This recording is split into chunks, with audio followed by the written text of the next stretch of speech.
네, 백승훈 한국외대 중동연구소 전임연구원 나와 있습니다. 네타냐후 이스라엘 총리가 몇 년 전 인터뷰에서 이스라엘의 최대 위협 세 가지가 무엇이냐 이런 질문에 이란이라고 답했다고 하죠. 이스라엘과 이란이 왜 이렇게 사이가 안 좋은 겁니까? 원래 이란과 이스라엘이 사이가 나쁜 사이는 아니었습니다. 왜냐하면 이란이 1979년 이란 혁명 전까지는 친미 국가였기 때문에 가까웠거든요. 그러다가 이제 우리가 다 아는 아야톨라 호메이니가 집권을 하고 그다음에 이제 이슬람 혁명이었기 때문에 시오니즘, 유대주의와 그다음에 팔레스타인 국민들의 이슈를 좀 이렇게 키웠거든요. 그러면서 사이가 나빠지기 시작했고 가장 틀어지게 된 계기는 1982년입니다.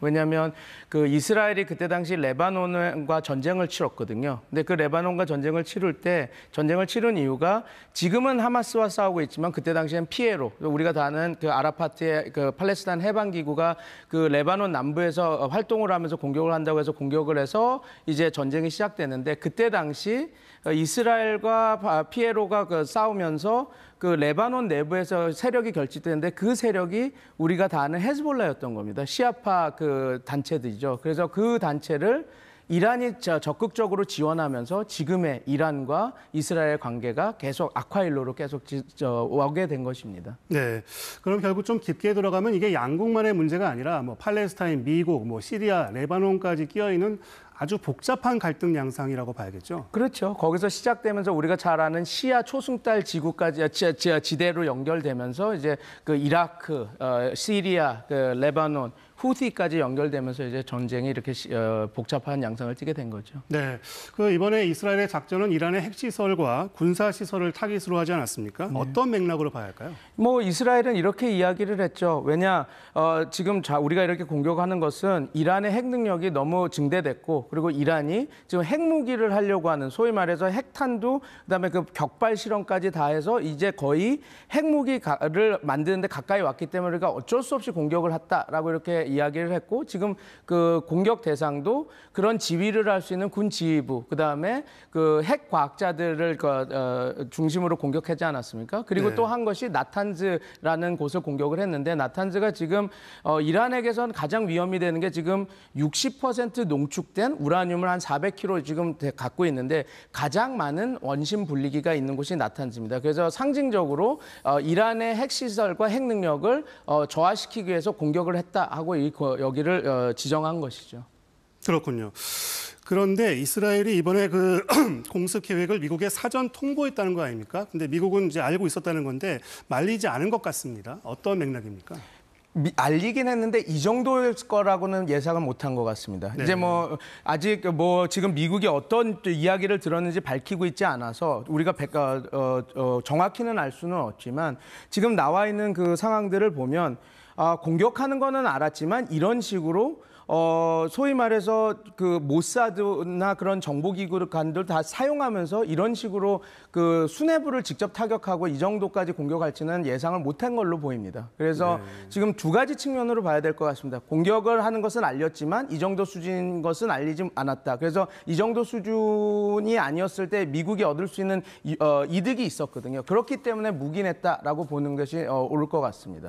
미국과 이란 사이에는 핵 협상 이슈가 있지 않습니까? 이건 지금 어떻게 되어가고 있는 상황이었고 그게 어떤 맥락이 돼서 또 공격으로 이어진 걸로 볼 수 있는지 좀 말씀해 주시겠어요? 이게 왜 그러냐면 지금 정확히 지적을 해주신 겁니다. 이스라엘이 아까 말한 것처럼 핵 능력이 올라가서 공격을 했다라고 얘기를 했지만 이 핵 능력 실험이 있었다 그리고 이란이 이걸 축적했다라고 하는 그런 이야기를 한 건 2002년도부터 이스라엘이 계속 해왔던 겁니다. 근데 왜 지금 이 시점에서 이런 공격을 하느냐? 그럼 우린 여기서 이걸 봐야 될 것 같습니다. 지금 왜 이스라엘이 공격을 했냐면 이스라엘이 국제정치학적으로는 지금 코너에 몰린 상황입니다. 우선 하나는 지금 앵커님께서 말씀해 주신 것처럼 6월 15일 날 이란과 미국이 핵 협상을 진행을 합니다. 근데 이스라엘이 계속 반대하고 있었거든요. 이건 하면 안 된다라고 해서. 그래서 이란 핵 협상이 진행되려고 하는 6월 15일 전에 이게 했다라는 게 하나의 의미가 있고 또 하나는 지금 6월에 유엔에서 프랑스와 사우디아라비아가 공동 의장국이 돼서 팔레스타인 가자 문제에 대해서 우리가 다루겠다고 얘기를 나누고 있었거든요. 근데 거기서 이스라엘이 가장 걱정하는 어떤 것, 그러니까 팔레스타인을 유엔 회원국으로도 우리가 들어오게 하겠다라고 하는 그 얘기가 되고 있어서 지금 계속 궁지에 몰리고 있는 상황이었는데 그 미묘한 시점에 지금 그 두 가지 일을 다 뭐라 그럴까요? 좀 찬물을 끼얹을 수 있는 그런 이란에 대한 공격을 감행한 것이죠. 네. 그 이번 공습으로 이란의 군부 최고 인사들이 목숨을 잃었다고 하는데 어느 정도 비중 있는 인물들입니까? 완전히 탑에 있는 분들이 많이 사살이 됐죠. 그래서 후세인 살람이라고 하는 지금 이란 혁명 수비대의 최고 지도자. 그 다음에 그 호세인 바겔이라고 하는 이란군 참모총장입니다. 이란은 이제 군부가 혁명 수비대와 그 이란군이 있는데 그 이란군의 참모총장이 이제 죽었고 그 다음에 또 하나 복귀할 만한 사실은 하지자데라고 하는 그 항공우주국 사령관도 죽었는데 이 사람은 드론과 미사일 공격을 책임지는 그 이란 혁명 수비대에서 그걸 책임지는 사령관이었습니다. 그렇군요. 그 이란이 보복을 천명했는데 가혹한 응징 이런 단어까지 썼습니다. 굉장히 무시무시합니다. 이게 양국 간 전면전까지 갈 걸로 보십니까? 쉽지는 않습니다. 왜냐하면 지금 이란이 가혹한 보복을 하겠다라고 하고 보낸 것이 드론 100기입니다. 드론 100기가 과연 우리가 생각하는 가혹한 보복일까는 우리가 뭐 시청자들의 판단마다 다르겠지만 좀 약한 편이거든요. 근데 무슨 말씀을 드리냐면 이란이 가용할 수 있는 무기가 별로 없습니다. 여태까지 이란이 가장 강력하게 갖고 있었던 무기는 그 소위 말해서 헤즈볼라, 후티 그리고 시아파 민병대를 통한 대리전이었거든요. 근데 우리가 다 아는 것처럼 대리전 세력들은 다 형해화된 상태고 그다음에 지금 그럼 유일하게 사용할 수 있는 게 이란의 그 탄도미사일들인데 그 탄도미사일은 작년 4월에 보지 않았습니까? 그 소위 말해서 이스라엘이 갖고 있는 아이언돔이라고 하는 미사일 방어 체제로 다 99% 이상 격추를 시킨 상황이 있기 때문에 네. 이란 입장에서는 지금 쓸 수 있는 카드가 많지 않습니다. 그래서 가혹한 공격이 보복을 하겠다라고 하는데 그것이 과연 가능한 것들이 있는가는 지금 많은 전문가들이 좀 회의적으로 보고 있는 상황입니다. 그렇군요. 그럼 미국과 이란의 핵 협상은 앞으로 어떻게 되는 건가요? 지금 어찌됐건 미국 입장에서는 좀 좋은 상황에서 핵 협상을 하려고 합니다. 왜냐하면 이렇게 되는 것이거든요. 지금 미국이 그 이란에 대해서 하는 거는 강압 외교였습니다. 당근과 채찍을 보여주면서 자, 우리 협상을 임해. 그러면 우리가 이걸 너네들 JCPOA를 다시 복원시켜줄게. 경제 제재를 피해줄게라고 하지만 그게 제대로 먹히려면 채찍. 그것도 강력하게 있어야 되거든요. 근데 지금 이스라엘이 어느 정도 봐라. 우리가 말만 하는 것이 아니라 직접 때리고 이렇게 너네들을 위협할 수 있다는 걸 보여줬거든요. 그래서 지금 방금 그 트럼프 대통령도 얘기를 했죠. 야, 빨리 협상에 임해. 그렇지 않으면 너네 봤지? 이거보다 더 심한 것들이 갈 거야라고 해서 지금 협상은 닫지 않고 계속 해야 된다라고 압박은 하고 있는데 지금 이란에서는 아직 연기를 한 상입니다. 협상을 나가지는 않았지만 이런 상태에서는 협상이 불리하기 때문에 협상을 좀 연기하고 6월 15일 날 하는 협상은 할 수 없다. 이렇게 얘기하고 지금 있는 상태가 지금 상태입니다. 네, 그렇군요.